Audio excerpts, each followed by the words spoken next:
हम सबके पिता तुल्य परम आदरणीय रामभाऊ नायक जी, जिनके साथ वास्तव में आज 50 वर्ष से ऊपर बहुत कुछ सीखा, बहुत कुछ पाया, बहुत कुछ डांट भी खाई, लेकिन हर उस डांट में जो प्यार था, हर उस डांट में जो मुझे आगे बढ़ने के लिए रास्ता बना, उसके लिए रामभाऊ मैं सदैव आपका कृतज्ञ रहूंगा। हमारे मुंबई के अध्यक्ष, मेरे छोटे भाई, और ऐसे भाई, भाई का शब्द और भी हो सकता है, पर ये ऐसे भाई हैं जो मेरे ऊपर कभी कोई संकट आया या कोई खुशी का माहौल आया, दोनों में कंधे से कंधा मिला के मेरे साथ खड़े रहे हैं। एक रहस्य की बात बताता हूं, जब मेरी शादी हुई सीमा के साथ, तब मेरी शादी का शेरवानी भी देर हो रही थी आने के लिए, तो आशीष जाके जल्दी से उठा के लेके आया।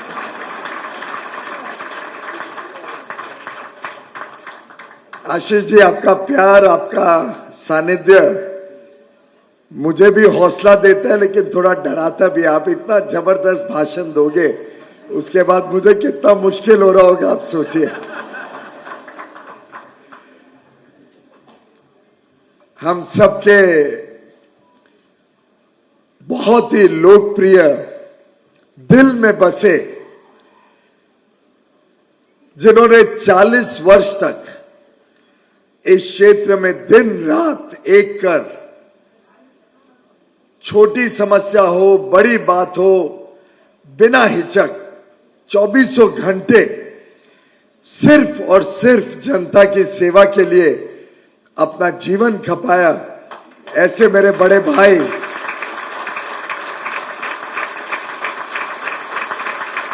खासकर गोपाल शेट्टी जी,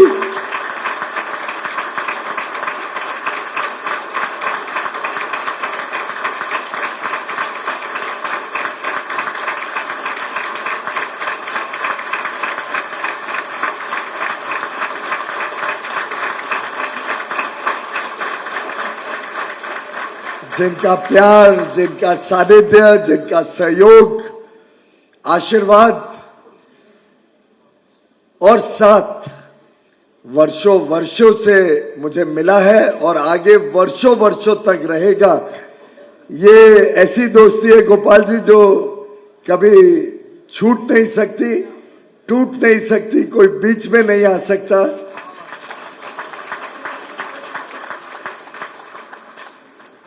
और आपका जो कल मैंने आपसे जब फोन पे बात की, आपने जो स्पॉन्टेनियसली मुझे आशीर्वाद दिया, मुझे समर्थन दिया, मुझे आपने जिस प्यारे अंदाज से स्वागत किया, उसके लिए मैं सदैव आपका आभारी रहूंगा। बचपन से ही ये पूरे मंच पे जितने लोग बैठे, और मैं ईमानदारी से कहता हूं, शायद एक भी व्यक्ति ऐसा नहीं है जिन्होंने बचपन से मुझे साथ दिया है। हम साथ में अलग अलग, चाहे चुनाव हो, चाहे अधिवेशन हो, खुशी का माहौल हो, शादी ब्याह हो, या गणेश जी की आराधना हो, मैं समझता हूं चाहे भाई गिरकर हो, रघुनाथ कुलकर्णी जी हो, अतुल भातकलकर जी हो, सुनील राणे जी हो, योगेश सागर जी हो, मनीषा ताई चौधरी जी हो, हमारे जिला अध्यक्ष गणेश जी हो, मैं समझता हूं एक बचपन का साथ, हेमेंद्र भाई मेहता, शेलार जी, किरीट भाई, मैं जितने नाम लूंगा, मुझे कुछ ना कुछ बचपन की बात, कुछ ना कुछ ऐसा प्रसंग याद आएगा। और आज के नए हमारे कार्यकर्ता इतना सानिध्य नहीं आए, हमारे जिला महामंत्रियों के साथ दिलीप पंडित जी, बाबा सिंह जी, निखिल व्यास जी, अब नए रिश्ते भी जुड़ेंगे। तो एक तरफ पुराने रिश्तों को और मजबूत करके आप सबके साथ नया रिश्ता जोड़ने का जो मुझे सौभाग्य है माननीय प्रधानमंत्री नरेंद्र मोदी जी ने दिया है, माननीय गृह मंत्री अमित शाह जी ने दिया है, हमारे राष्ट्रीय अध्यक्ष जगत प्रसाद नड्डा जी ने दिया है, हम सबके चाहते देवेंद्र फडणवीस जी ने जिस प्यार से मुझे आमंत्रण किया, बावनकुले जी हो, आशीष जी हो, रामबाव हो, गोपाल जी हो, मैं समझता हूं मैं सभी का तहे दिल से आभार व्यक्त करना चाहूंगा कि मुझे आप सबके साथ संवाद, आप सबके साथ रिश्ता जोड़ने का ये जो मौका दिया है। राज्यसभा में 3 टर्म के बाद वास्तव में मेरा बड़ा परम सौभाग्य है कि जनता के दरबार में मुझे जाने का मौका मिलेगा। आप सबके साथ कंधे से कंधा मिला के जो मोदी जी का परिवार का जिक्र आशीष जी ने किया, हम सब मोदी जी का परिवार मोदी जी को और मजबूत बनाने के लिए फिर एक बार अब की बार फिर एक बार और मित्रों, ये ऐसी सरकार होगी ना भूतो ना भविष्य, ये देश का कायाकल्प करके बदलाव करके मोदी जी ने ठान लिया है कि आने वाला अमृत काल ये भारत का काल होने वाला है। 21वीं सदी भारत की सदी होने वाली है और पूरा विश्व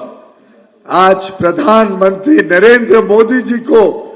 विश्व नेता के रूप में देखता है। आज कोई विश्व का ऐसा नेता नहीं है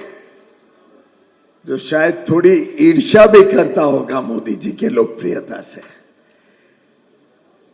हाल में सैन फ्रांसिस्को में विश्व भर के नेताओं की, राष्ट्रीय अध्यक्ष हो, राष्ट्रपति हो, प्रधानमंत्री हो, कुछ राजा भी थे वहां पे, ऐसे नेताओं के समूह की बैठक में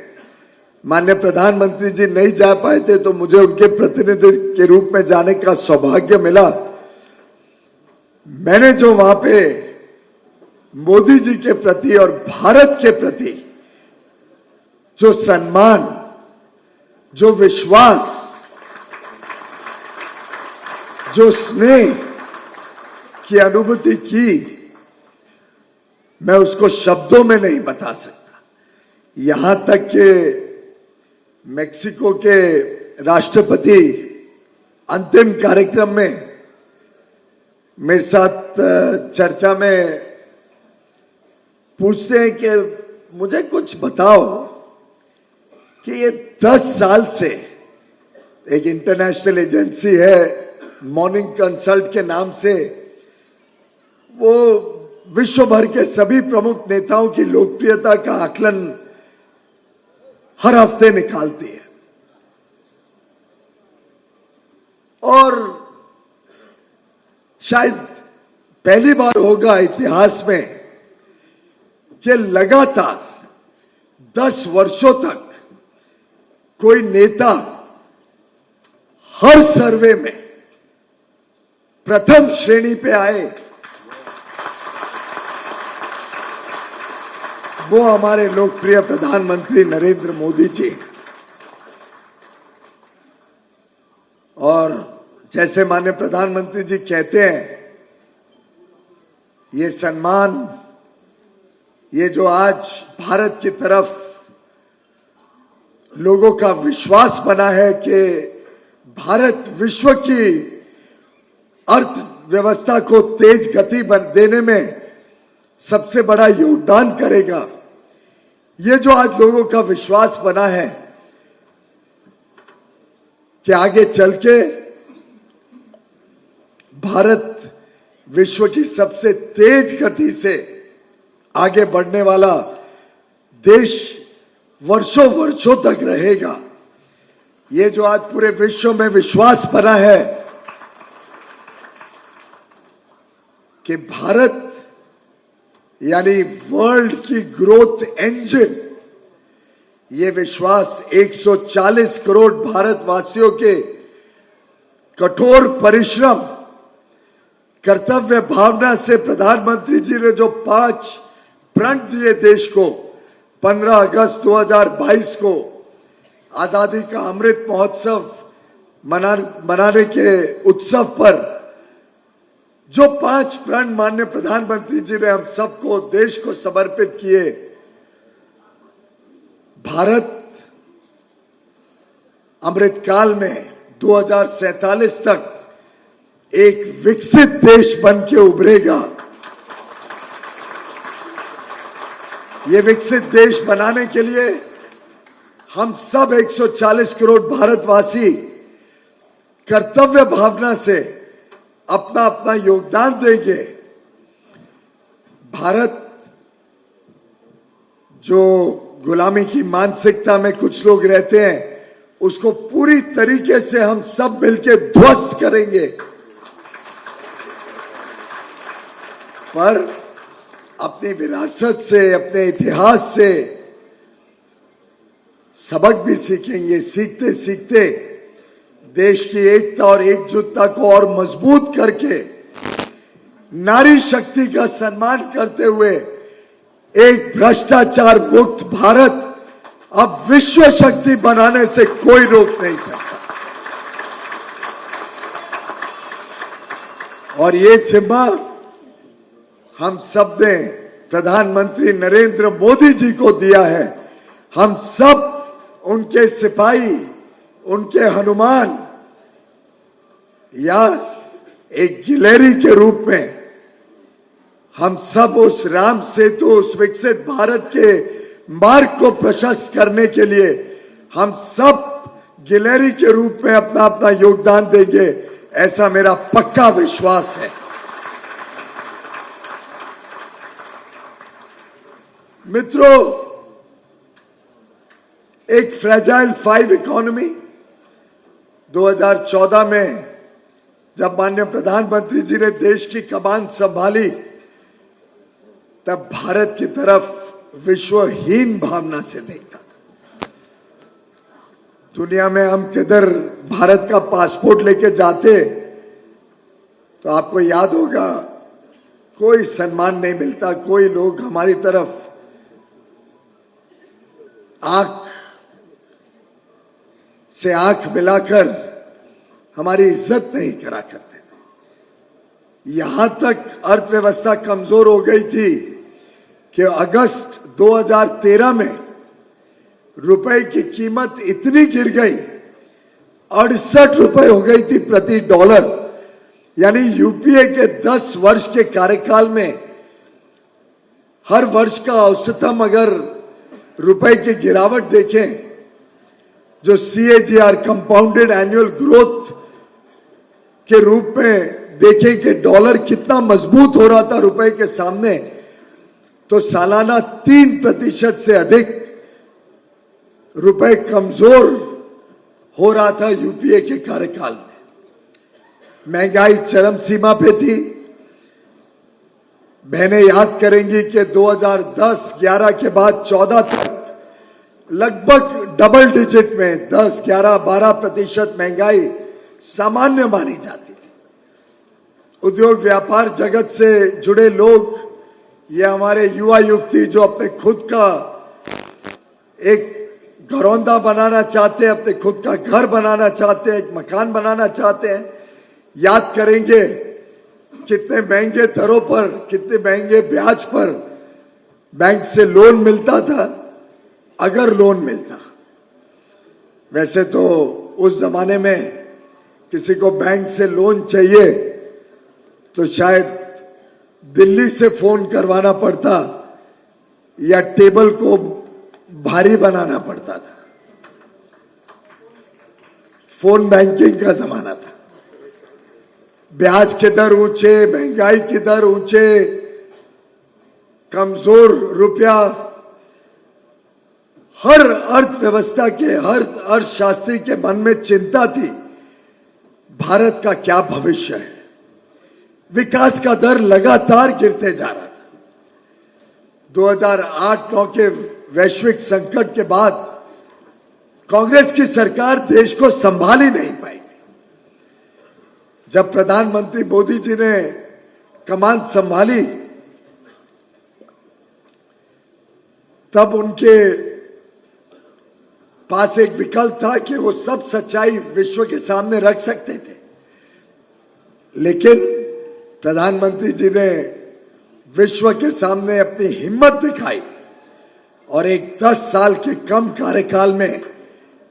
भारत एक 11वीं सबसे बड़ी जीडीपी से सुधरकर अब विश्व की 5वीं सबसे बड़ी अर्थव्यवस्था बन गया है। और मोदी जी के तीसरे टर्म में भारत विश्व की 3री सबसे बड़ी अर्थव्यवस्था बनने जा रहा है। एक युवा देश जो अगले 30 वर्षों तक अपनी एक दूरदर्शी सोच के साथ पूरी इकोनॉमिक ग्रोथ चार्ट, जिसमें अर्थव्यवस्था भी मजबूत होगी और मजबूत होगी, जिसमें हर व्यक्ति के जीवन में समृद्धि पहुंचाने का काम, सभी के लिए कोई ऐसी समस्या ना बचे जिसमें भारतवासी को एक अच्छा भविष्य ना मिले। इसका बीड़ा उठाते हुए प्रधानमंत्री नरेंद्र मोदी जी ने आज एक ऐसी आधारशिला रखी है, एक ऐसी मजबूत अर्थव्यवस्था बनाई है, इतनी बड़ी बड़ी योजनाएं,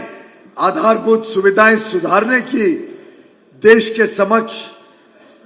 रखी हैं, चालू की हैं, कई को समाप्त किया है, कई लटके फटके रुके हुए प्रोजेक्ट्स को समाप्त करते हुए 100 लाख करोड़ से अधिक नई योजनाएं आज देश में लागू है, चल रही है, जिससे देश में नए काम के अवसर,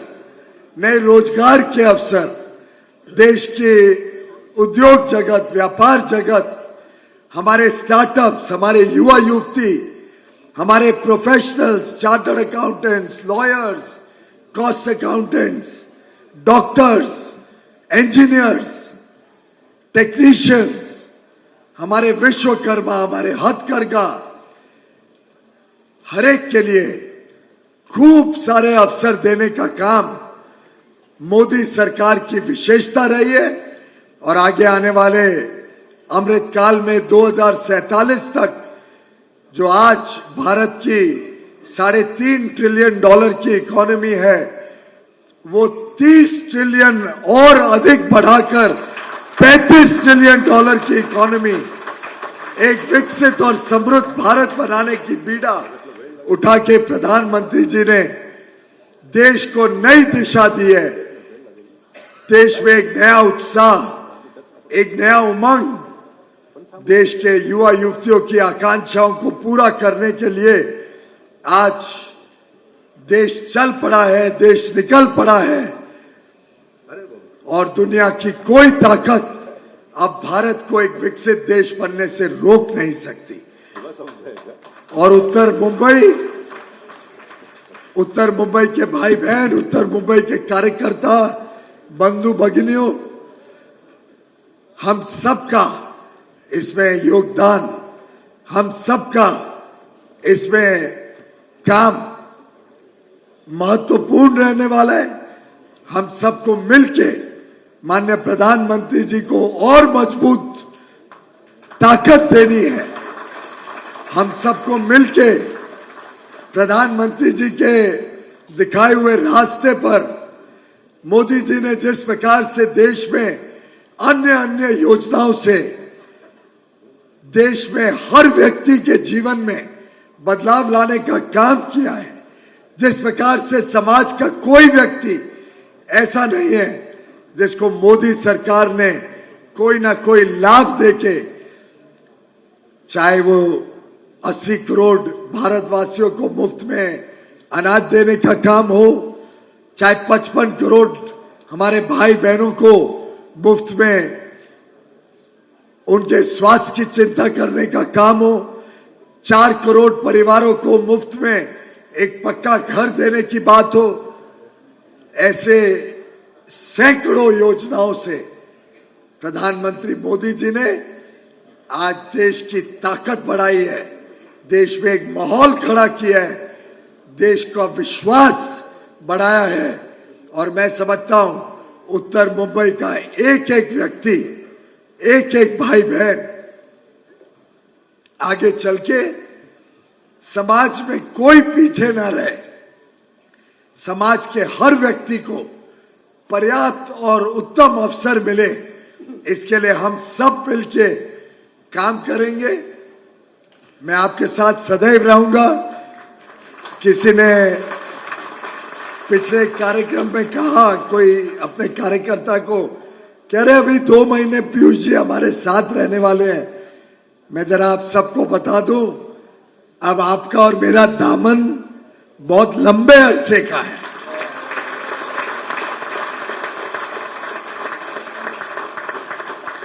अब आप मोदी परिवार के साथ साथ मेरे भी परिवार के सदस्य बने और मैं समझता हूं प्रभु श्री राम के आशीर्वाद से, आप सबके आशीर्वाद, स्नेह और समर्थन से हम सब मिलके उत्तर पूर्व को माननीय गोपाल जी ने जिस प्रकार से, माननीय रामबाबू ने, हमारे सभी जनप्रतिनिधियों ने उत्तर मुंबई को जिस प्रकार से तेज गति से विकास के साथ जोड़ा है, हम उस काम को और तेज गति देने का काम मिलके करेंगे। आपका स्नेह, जो आज का भव्य स्वागत आपने मेरा किया, स्टेशन पर हो या आज इस भव्य समारोह में, आपने जो स्नेह, जो प्यार, जो आशीर्वाद मुझे दिया है, उसके लिए मैं आप सबका सदैव कृतज्ञ रहूंगा। बहुत बहुत धन्यवाद। आप सबको मेरा बहुत बहुत साधुवाद। भारत माता की, भारत माता की बहुत बहुत धन्यवाद।